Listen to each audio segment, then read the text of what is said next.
রাধে রাধে বন্ধুরা, তোমরা সবাই কেমন আছো? আমি তো খুব ভালো আছি। তো আবারও চলে এসেছি তোমাদের সামনে আরেকটি নতুন ভিডিও নিয়ে। তো তোমরা ভিডিওটা দেখতে থাকো, আশা করি তোমাদের খুব ভালো লাগবে। সেদিনকে খুব সকাল সকাল ঘুম থেকে উঠে সব কাজকর্ম করে স্নান করে নিয়েছিলাম। আসলে সেদিনকে ছিল ভগবান রামচন্দ্রের আবির্ভাব তিথি। তোমরা বুঝতেই পারছো কোন দিনের কথা বলছি, আমি রামনবমীর কথা বলছি।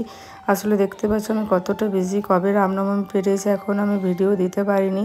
তো অনেকটা লেট হয়ে গেছে, সত্যি খুব বিজি, ভিডিও এডিট করার সময়ই পাচ্ছি না। যদি বা শর্টগুলো এডিট করছি, কিন্তু লং ভিডিও এডিট করার সময়ই পাচ্ছি না। তো সেদিনকে সকাল সকাল ঘুম থেকে উঠে স্নান করে চলে এসেছিলাম ঠাকুর ঘরে পুজো করার জন্য। ভগবানের আবির্ভাব তিথি, তো পুজো তো করতে হবে, একটু সকাল সকালে উঠে পুজো করার জন্য আর কি রেডি হয়ে নিয়েছিলাম। তো তারপরে দেখো সকাল সকাল সব বাড়ির পুজো কমপ্লিট করে আমি চলে গেছিলাম একটা পাশের বাড়িতে ভোগ দেওয়ার জন্য। ওদের মন্দির আছে, ওদের বাড়িতে রামনবমীর খুব বড় করে পুজো করা হয়। অন্য বছর তো খিচুড়ি প্রসাদও হয়, কিন্তু ওই বছর ওদের বাড়ির একটু প্রবলেমের জন্য আর কি হয়নি। আর এই যাদের বাড়ি আমি গিয়েছিলাম, এই যে দেখো ভগবানের দর্শন করো, তোমরা একটু ভগবানের দর্শন করে নাও। ওদের বাড়িতে প্রায় বলতে গেলে সব দেব দেবতাই আছে আর কি, পুজো হয় রোজই, নিত্য পুজো হয়। আর বড় বড় অনুষ্ঠান যেগুলো বড় বড় আর কি পুজো থাকে, সেই পুজোগুলোও খুব ধুমধাম করেই পুজো হয়। তো রামনবমী তো অনেক ধুমধাম করে হয়, কিন্তু এবছর সেরকম একটি হয়নি, কিন্তু পুজো হবে। তো ওখানে দেখো পুজো হতে দেরি ছিল, ওই জন্য আমি পুজোর থালাটা নামিয়ে দিয়ে চলে এসেছিলাম। তারপরে বাড়ি এসে কিছুক্ষণ বসার পরে দেখছি আবার এই যে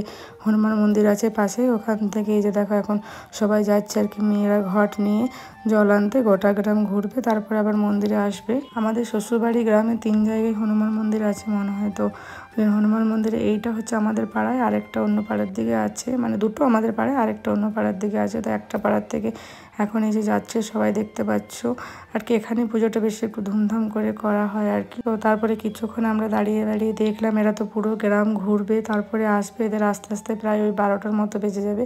তো তারপরে দেখো আমি বাড়ি এসে রান্নাবান্না সব কমপ্লিট করে আবার রেডি হয়ে নিয়েছি, যাবো হচ্ছে খিচুড়ি প্রসাদ পাওয়ার জন্য। আমাদের গ্রামের মোড়ের দিকে রানীশাহের বলে একটা জায়গা আছে, ওখানে একটা মাঠ আছে, ওখানে হনুমান মন্দির আছে। তো ওখানে আমরা আর কি যাবো প্রসাদ পাওয়ার জন্য। শাশুড়ি মা যাবে না, আর বড়বাবু মনে হয় যাবে না, ওই জন্য আমি আর কি ওদের জন্য রান্না করে দিয়েছি।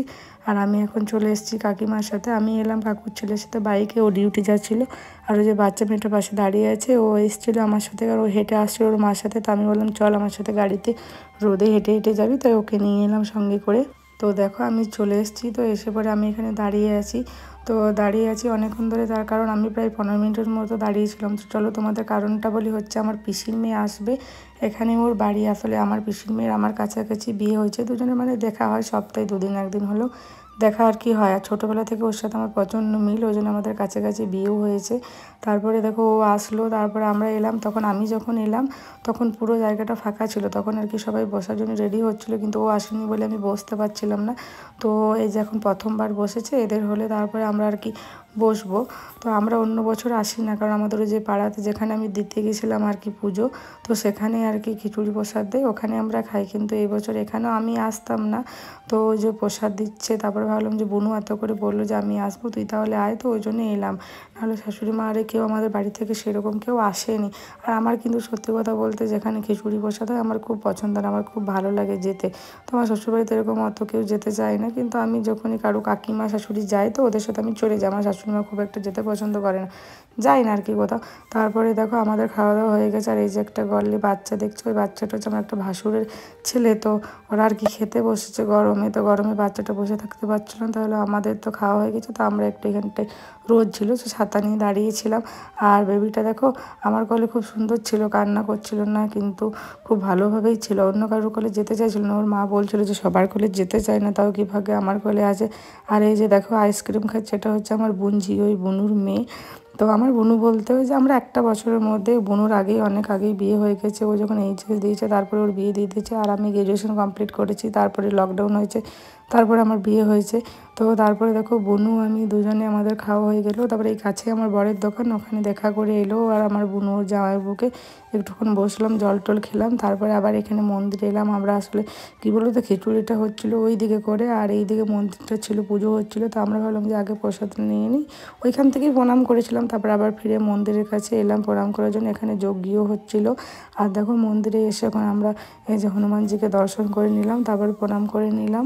তারপরে এখানে মন্দিরে এসে প্রণাম টনাম করার পরে কিছুক্ষণ আমরা যজ্ঞটা দেখলাম। তারপরে বুনু, আমি আর বুনুর মেয়ে, আমার বোনঝি আর আরেকটা বুনুর পাশের বাড়ির মেয়ে এসেছিলো। তো বুনুর বাড়ি যেখানে আমি আর কি প্রসাদ পেতে গিয়েছিলাম এই মন্দির থেকে, আমার বুনুর বাড়ির কাছে। আমার বুনু বলতে আমার পিসির মেয়ে, কিন্তু আমার নিজের বুনুর থেকে অনেক আপন। মানে খুব আমরা আর কি ছোটোবেলা থেকে আমাদের দুজনের খুব মিল। ওই যে আগেই বললাম, আসলে ওর ওই যে বুনুকে দেখতে পাচ্ছ আমার পেছনে দাঁড়িয়েছে, আমার বুনুর হচ্ছে আমার বাপের বাড়িতে মামা বাড়ি। তো আমরা ছোটোর থেকে একসাথে বড় হয়েছি, খুব আসা যাওয়া খুব ভালো লাগে। আসলে বুনুর সাথে আমার সব কথা শেয়ার হয়, মানে এক সমবয়সী হলে যা হয় আর কি। আর বুনুর অনেক তাড়াতাড়ি বিয়ে হয়ে গেছিলো এইচএস দেওয়ার পরে, আর আমি তারপরে গ্র্যাজুয়েশন কমপ্লিট করেছি, তারপরে আমার বিয়ে হয়েছে। ওই ছোটো বলতে 6 মাসের ছোটো, একটা বছরেই আমরা আর কি। তো যাই হোক, ওই পিঠি হলে যা হয় আর কি, খুব মিল আমাদের দুজনের মধ্যে। তাই আমাদেরকে সবাই বলে যে আমাদের দুজনের মধ্যে এত মিল বলে আমাদের কাছাকাছি বিয়ে হয়েছে, যে আমাদের খুব দেখা হবে, যাওয়া হবে এই জন্য। তারপরে দেখো আমরা গল্প করতে করতে চলে এলাম বুনুর বাড়ি। আর সেদিনকে প্রচণ্ড গরম লাগছিল। সেই প্রথমে দেখো আমি একটা বোতলে বুনুর কাছ থেকে জল নিয়ে নিয়েছি, জল খেলাম। তারপরে আবার উপরে চলে এলাম বুনুর রুমে আর কি, এখানে একটু রেস্ট করবো, তারপর বিকেলের দিকে আর কি বাড়ি চলে যাব। আর জানো তো এই বোনছিটা আমাকে খুব ভালোবাসে, আমার বুনুর মেয়ে, মাসি বলতে অজ্ঞান, আমাকে খুব ভালোবাসে। আমি যখনই বলি যে আমি যাব, তখনও বলবে তুমি আমাদের বাড়ি এসো মাসি, আমাদের বাড়ি এসো। তাহলে ঠিক আছে চলো, আজকে যখন সময় পাচ্ছি তাহলে তোদের বাড়িতে আর কি একটু থাকি, তারপরে বিকেলে দুপুর টাইমটা থাকি, তারপরে আবার বিকেলে তখন বাড়ি চলে যাব। তারপরে বুনুর রুমটাতে প্রচণ্ড গরম লাগছিলো, পাশে আরেকটা রুম ছিল, আমরা চলে এলাম। তো ওখানে আমরা বলি দুই বোন মিলে যখন এক কাছে হয়েছে একটু ভিডিও বানাই। তারপরে 2-4টা রিল বানানোর পর আমি তাকে চেঞ্জ করে নিয়েছি, কারণ শাড়ি পরে তো এতক্ষণ থাকা যাবে না গরমে। তো ভাবলাম তারপরে আবার সিল্কের শাড়ি, তো ওই জন্য বুনুর একটা নাইটি পরে নিয়েছি। তারপরে দেখো আমি আর বোনঝি শুয়েছিলাম, তারপরে বুনু গেল একটু নিচে, ওর একটা কি কাজ ছিল। তো যাই হোক, তারপর আমি বোনঝিকে একটু আদর করছিলাম। বোনঝি ওই যে বললাম আমার খুব প্রিয় আর কি আদরের, তো খুব ভালোবাসে। ওর মেশো ওকে প্রচণ্ড ভালোবাসে, ও ওর মেশোকে প্রচণ্ড ভালোবাসে। ও যদি ওই দিকে যায় ওর মেশোকে দেখা করে আসবে, এই কারণে ওর মেশোর খুব প্রিয় আর কি। যাই হোক, তারপরে দেখো আমরা দুজন অনেকক্ষণ শুয়ে গল্প করলাম। তারপর আমার বোনও এসেছিলো, তারপরে ও খানিকক্ষণ শুলো। তারপরে 2-3 জন মিলে একটু গল্প করলাম। ঘুম সেরকম হয়নি, আসলে ফোনে কথা হয়, কিন্তু তাও দেখবে সামনাসামনি দেখা হলে কতটা আর কি ভালো লাগে। আর দু বোনের যেহেতু অত মনের মিল, তাহলে বুঝতে পারছো কতটা ভালো লাগবে। তারপরে দেখো আর কি সবাই মিলে রেডি হলাম, আমি আর কি বুনু আর বুনুর মেয়ে, আর পাশের বাড়ি একটা দিদি ছিল, ওই দিদিকে একটু দেখা করে এলাম। দিদিটাও খুব ভালো। তো ওই দিদিটাকে দেখা করে ওর বাড়িতে দেখা করার পরে আমরা বেরিয়ে পড়লাম। তারপরে দেখো বুনু আমাকে খানিকটা আগিয়ে দিল, তারপরে আমি একটু টোটো করে চলে এলাম বাড়ি। তারপরে এই যে দেখো আমি এখন পৌঁছে গেছি বাড়ি। তো চলো আজ এই পর্যন্তই, দেখা হবে নেক্সট ভিডিওতে। তোমরা সবাই খুব ভালো থেকো আর সুস্থ থেকো, আর এভাবে আমার পাশে থেকেও সবাই জানিও যে কমেন্টে আমার ভিডিও তোমাদের কেমন লাগে। তো চলো টাটা, দেখা হবে নেক্সট ভিডিওতে। সবাই খুব ভালো থেকো, সুস্থ থেকো, রাধে।